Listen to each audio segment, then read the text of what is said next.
Melissa and Drew have always dreamed of having children, but they couldn't conceive a child. They soon found out that Drew was infertile. The man was afraid that his wife would leave him because of this, but Melissa offered him another option. "We can take the child from the orphanage," she said, and Drew agreed. When they arrived there, they saw many beautiful children, but one girl attracted their attention. She was sitting apart from everyone and playing with a doll. The director of the orphanage said that the girl has autism, but this did not alienate Drew and Melissa because they really liked the child. They began to come to the orphanage more often to talk to Laura. Then they took her home for the weekend, and when the time came, they brought her to their house forever. They were happy, as was Laura. Melissa and Drew understood that it would not be easy with their daughter, but they accepted it. Moreover, they began to come to other orphanages to somehow help children with special needs. They took some of them home during the weekend or for a picnic. Laura was even happier that way, and then one day, Drew and Melissa decided to adopt a boy with cerebral palsy. They loved their children very much, and they loved their adoptive parents. Only the neighbors didn't like Laura and Kevin. They kept their kids away from them and didn't say anything on the playground when their children bullied Kevin and Laura. And in general, they condemned Drew and Melissa for adopting children with disabilities.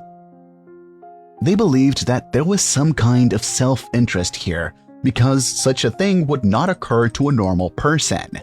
Melissa was very upset, not only for herself but also for Laura and Kevin. The woman tried to convince her neighbors that her children are not stupid and that they understand everything. And it was true because Kevin and Laura were often sad because no one wanted to play with them.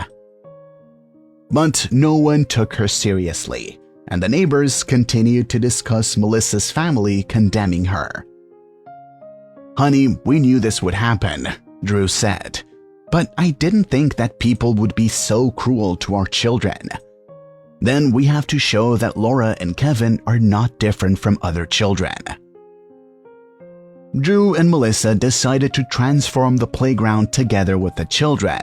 They bought paint, brushes, and some tools.